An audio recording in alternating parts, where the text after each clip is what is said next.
बिस्मिल्लाहिर्रहमानिर्रहीम। अस्सलाम वालेकुम नाज़रीन, आप यूट्यूब चैनल देख रहे हैं। मैं इमरान खान हूँ। बहुत इंपॉर्टेंट अपडेट्स हैं, मैं आपके साथ शेयर कर देता हूँ। सबसे पहले तो एक अफसोसनाक खबर है, और ये खबर है जनाब बलूचिस्तान से बूसा खेल के इलाके में 20 से ज़ायद मज़दूरों को एक मरतबा फिर अगवा कर लिया गया है। यहाँ एक तामीराती कंपनी काम कर रही थी, उसका जो कैंप था वहाँ पर अचानक मुसल्लह अफराद आए, उन्होंने हमला किया। पहले फायरिंग की, हवाई फायरिंग थी, मज़दूरों को अगवा किया और जाते हुए जो है वो 8 बलडोज़र्स और बहुत सारी मशीनरी जो है उसको जलाकर वो चले गए। पुलिस कह रही है जी हम कार्रवाई कर रहे हैं और बाजियाबी के लिए ऑपरेशन कर रहे हैं। जबकि गुज़िश्ता दिन जो है वो भी पंजगूर में 7 मज़दूरों को जो है वो कत्ल किया गया था, जबकि एक मज़दूर ज़ख्मी हुआ था। ये अफसोसनाक वाक़यात लगातार बलूचिस्तान की सरजमीन पे हो रहे हैं और इनका सद्देबाब बहुत ज़रूरी है। रियासत पाकिस्तान को अपनी पूरी तवज्जो इस तरफ लगानी चाहिए। दूसरी जो इंपॉर्टेंट खबरें हैं वो आफ्टर शॉक्स हैं कल के एहतजाज के, और इस एहतजाज ने हुकूमत की और हुकूमत के हमायती जितने भी लोग हैं उन सब की चूल्हे हिलाकर रख दी हैं। इस एहतजाज ने लर्जा तारी कर दिया है हुकूमत के ताकत के ईवानों में, और उनको आइडिया नहीं था कि इस तरीके से लोग रिस्पॉन्ड कर सकते हैं। और अभी जब इमरान खान ने फौरी तौर पे 3 नए शहरों में एहतजाज का ऐलान कर दिया है, और उसके बाद अगला जो लायामल है वो भी मुझे कुछ सोर्सेज से पता चला है कि अब जिन जिन MNAs के ऊपर थोड़ा बहुत भी शक है कि वो कहीं पे इमरान खान साहब के साथ गद्दारी कर सकते हैं, तो उनके इलाकों में भी एहतजाज शुरू करवाया जाएगा। तो पाकिस्तान तहरीक इंसाफ की हिकमत अमली अब थोड़ी सी अग्रेसिव है, जबकि हुकूमत जो है वो अपनी तमाम तर अग्रेशन के बावजूद बुरी तरह शिकस्त खा रही है, क्योंकि सोशल मीडिया पे, आलमी मीडिया पे वो लगातार बेनकाब हो रहे हैं, उन्हें मार पड़ रही है। और अब तो हुकूमत के जो बहुत बड़े बड़े हमायती हैं, मिसाल के तौर पर नजम सेठी साहब, उन्होंने भी कह दिया, उन्होंने कहा जी वहां पे भी अब बातें होना शुरू हो गई हैं ऊपर, वहां जहां पे फैसले होते हैं ना, जिधर कबूलियत होती है कई लोगों के मुताबिक। जैसा कि अंसार अब्बासी साहब कह रहे थे कि पाकिस्तान में जो है मकबूलियत के साथ साथ कबूलियत भी चाहिए होती है, तो फौज से टक्कर ना लें। तो देखें, कोई भी फौज अवामी मकबूलियत के बगैर सर्वाइव नहीं करती। अफगानिस्तान में दुनिया की सबसे महंगी फौज बनाई गई थी, दुनिया की खित्ते की सबसे महंगी फौज बनाई गई थी। अफगानिस्तान में बड़ा पैसा खर्च किया गया था, वो रेत की दीवार साबित हुई, क्योंकि उनके पास अवामी मकबूलियत नहीं थी। तो जहां पे आप कबूलियत की बात करते हैं, वहां मकबूलियत को भी आप मद्देनजर रखें कि अवामी मकबूलियत के बगैर ना पॉलिटिकल पार्टीज कुछ होती हैं, और स्पेशली जो फोर्सेज होती हैं या खास तौर पे फौज होती है किसी मुल्क की, उसके साथ अवाम का खड़े रहना बहुत ज़रूरी होता है। और ये इस तरह के जो मशवरे दिए जाते हैं, मैं अंसार अब्बासी साहब सीनियर जर्नलिस्ट हैं, मैं उनसे गुजारिश करता हूं कि वो ये मशवरे इस तरह ना दिया करें। इससे तासुर ये जाता है कि जैसे फौज पाकिस्तान के अंदर ये सारा गंद मार रही है, यानी इससे वो कोई फौज का भला नहीं कर रहे, इससे वो फौज के ऊपर बराह रास्त एक चार्जशीट कर रहे हैं। और दूसरी जानिब वो लोगों को डराना चाह रहे हैं कि जनाब आप सरेंडर करेंगे तभी आपकी बात बनेगी, तो ये नामुनासिब है। परवेज़ मुशर्रफ के दौर में आप सब लोग ये कहा करते थे कि फौज को कोई हक नहीं है, किसी किस्म की फौज की कबूलियत नहीं चाहिए, सियासतदान मुल्क चलाएंगे। तो आज आपको क्या हो गया है? बहरहाल अब आ जाए इस बात पे कि रावलपिंडी में मुकदमा दर्ज किए जा रहे हैं। रावलपिंडी में इमरान खान साहब के खिलाफ भी, अली अमीन गंडापुर साहब के खिलाफ भी, जी इन सब के खिलाफ जो है वो दहशतगर्दी के मुकदमा दर्ज कर लिए गए हैं। और मुकदमा किन चीज़ों के? जी इन्होंने कार सरकार में मुदाखलत की है, बलवा किया है, पेट्रोल वाले बम मारे हैं और तोड़ फोड़ की है और मनसूबाबंदी की है, और इसके अलावा मुलजिमान ने अवाम का रास्ता रोका है। हालांकि 4 ज़िले इन्होंने बंद कर दिए थे कंटेनर लगा लगा के, और इवन जहाँ पे इनको कंटेनर नहीं मिला वहाँ पे कनाते लगा के इन्होंने गलियाँ बंद कर दी थी।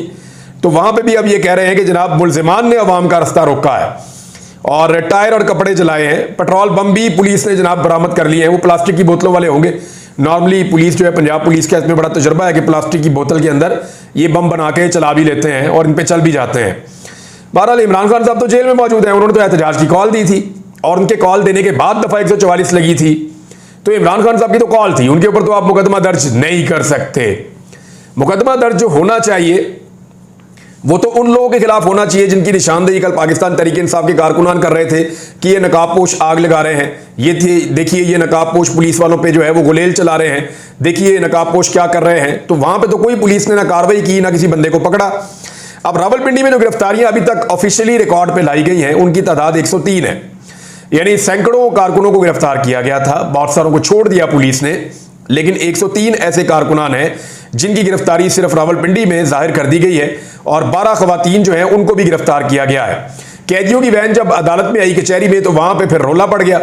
जो कैदियों वाली गाड़ी है उसके अंदर से कौन बजाएगा पाकिस्तान, इमरान खान, इमरान खान, ये नारे लगाना शुरू हो गए, और अदालत के अंदर भी इमरान खान के हक में नारेबाजी शुरू हो गई।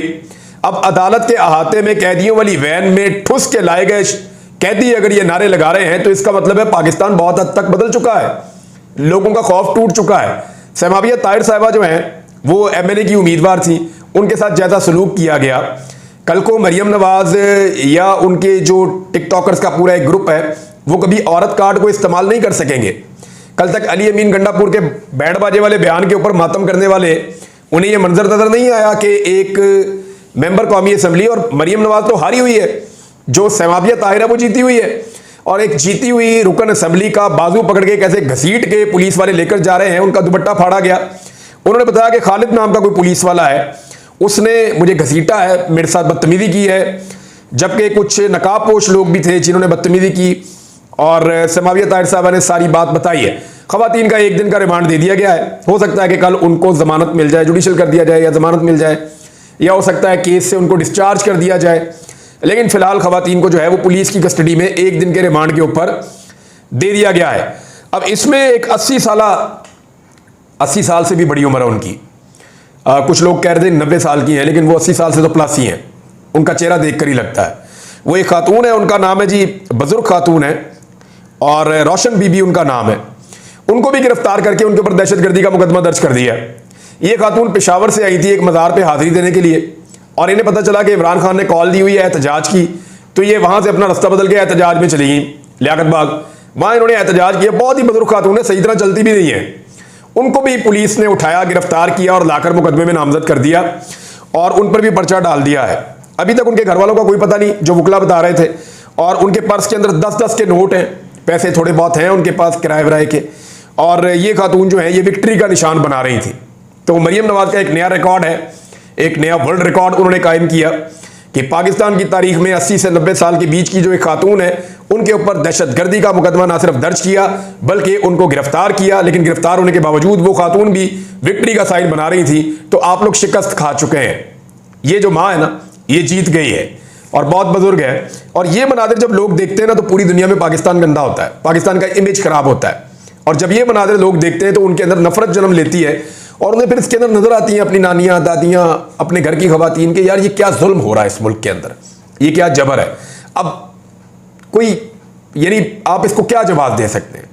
इसके ऊपर तो मेरे मुंह से जो अल्फाज निकलना चाह रहे हैं, मैं उनको ब्रेक लगा रहा हूं कि मैं और नहीं इस पर बोलना चाहता। लेकिन ये घटियापन की एक इंतहा है जो इन्होंने पार कर दी है। एक चीज और है जनाब, अली अमीन गंडापुर साहब ने एक बड़ा सख्त स्टेटमेंट दिया, मेरी उनसे बात भी हुई है। स्टेटमेंट तो आप सारों ने सुन लिया होगा अली अमीन गंडापुर का, लेकिन जो मेरी उनसे बात हुई है वो मैं आपको चले बता देता हूं। अली अमीन गंडापुर साहब ने कहा कि जी हम निकले थे एहतजाज करने के लिए, और हमने एहतजाज करना था, रावलपिंडी पहुंचना था। हमने कई जो रुकावटें हैं 3-3 किलोमीटर के बाद आ रही थी, हमने बहुत सारी अबूर कर ली, और आखिरी रुकावट के ऊपर जब मौजूद थे तो पार्टी ने उस वक्त कॉल ऑफ कर दिया कि जी एहतजाज का टाइम खत्म हो गया है, अब सब लोग वापस जाएं। तो गंडापुर साहब ने मुझे बताया कि हमारे बहुत सारे लोग जो हैं वो पुलिस की बैक साइड पे जा चुके थे, और पुलिस बीच में सैंडविच बनने वाली थी। कोई 10 से ज़्यादा पुलिस वाले पकड़े गए थे। और मेरी कुछ और लोगों से बात हुई तो पता चला कि शाहिद खटक नाम के इनके एक एमएनए हैं, उन्होंने पुलिस वालों को रेस्क्यू किया और अवाम से बचाया। यही शायद वाकया है जो अली अमीन गंडापुर साहब बता रहे थे कि अवाम ने काबू कर दिया था पुलिस वालों को, लेकिन पुलिस वालों को रेस्क्यू किया है शाहिद खटक ने, जो वहाँ पे एक एमएनए है। और हो सकता है ये 2-3 वाकयात हों, लेकिन एक वाकया तो मुझे ये कुछ लोगों से पता चला है। फिर जनाब गंडापुर साहब ने कहा ठीक है हम वापस जाते हैं, एहतजाज मुकम्मल हो गया।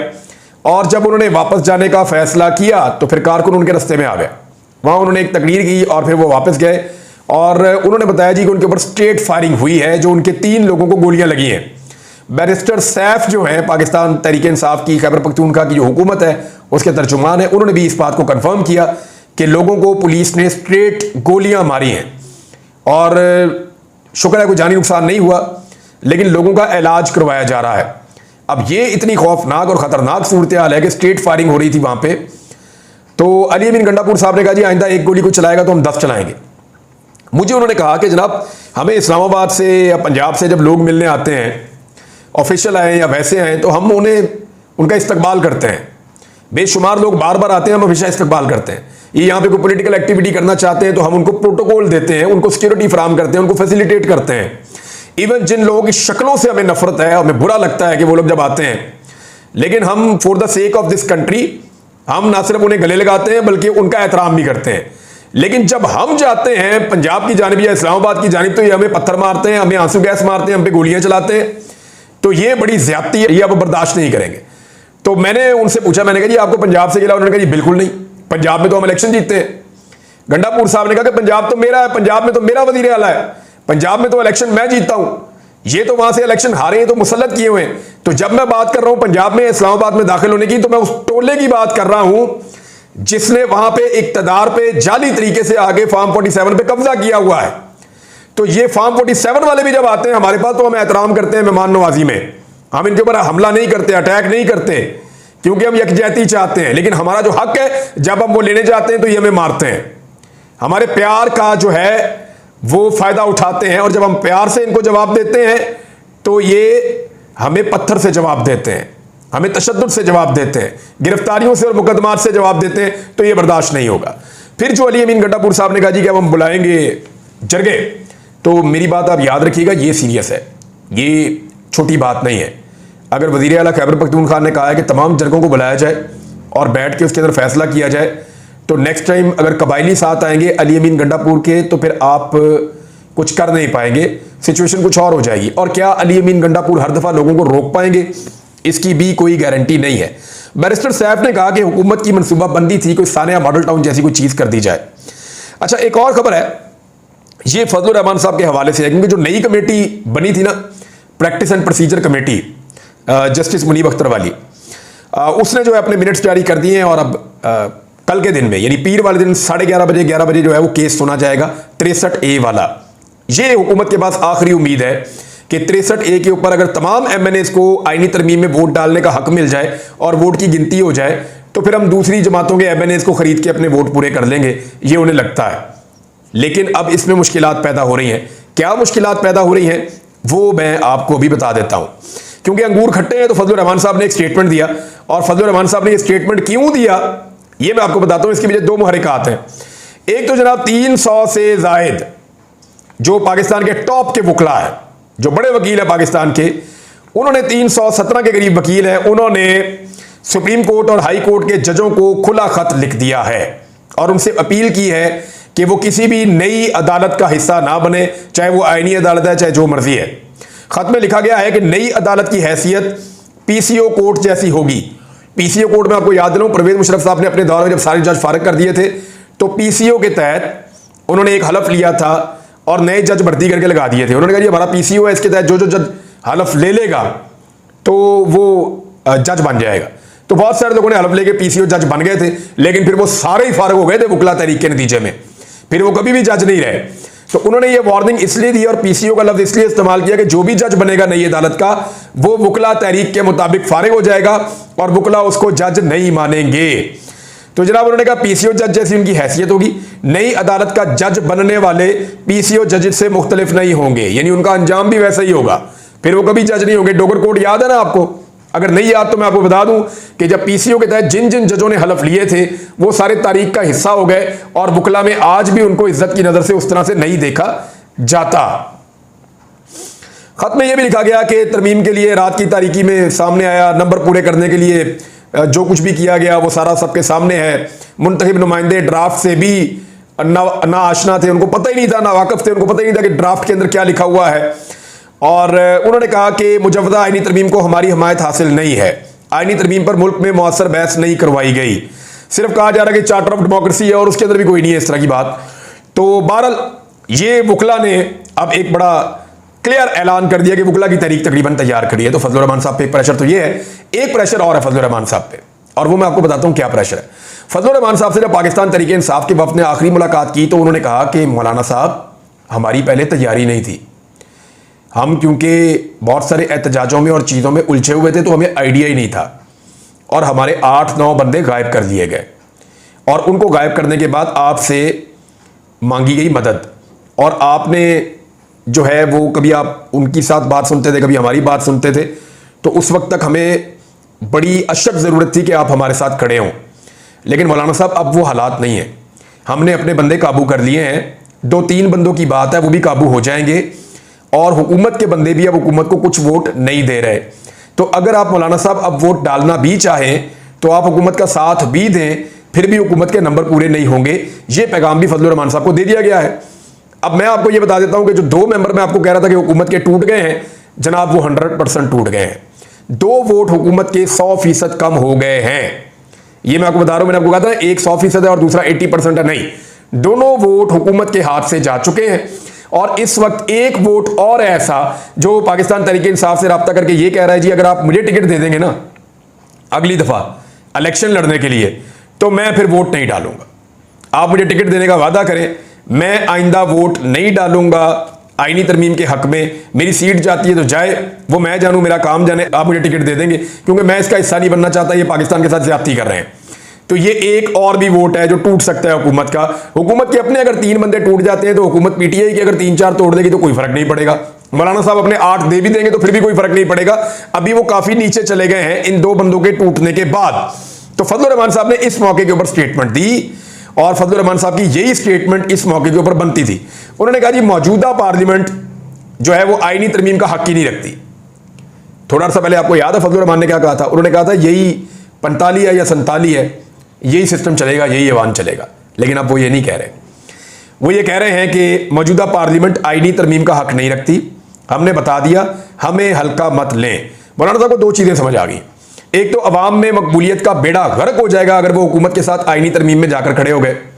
दूसरा मौलाना साहब को समझ आ गई कि अगर जाकर मैं खड़ा भी हो गया तो फिर भी कोई गारंटी नहीं है कि ये हुकूमत इस आईनी तरमीम को किसी तरह भी कर सके। उसकी वजह यह है कि नंबर ही पूरे नहीं होंगे इसके बावजूद, और मौलाना साहब उनके कैंप में भी चले जाएंगे, उनके साथ खड़े भी हो जाएंगे, मतलूबा नताइज भी हासिल नहीं होंगे और अवाम के अंदर भी बेड़ा गर्क हो जाएगा। तो इसलिए मौलाना फजलुर रहमान साहब ने एक अच्छा फैसला किया कि बड़ा क्लैरिटी के साथ उन्होंने वो कह दिया जो उन्हें कहना था। अब तक की जनाब सारी खबरें हैं। कल क्या होता है वो चीजें मैं आपके सामने रखूंगा। कुछ और बड़ी इंपॉर्टेंट खबरें आ रही हैं नेक्स्ट वीलॉग में, सुबह आप सुनेंगे। अब तक के लिए इतना ही। अपना ख्याल रखिएगा, अपने इस चैनल का भी। अल्लाह हाफिज।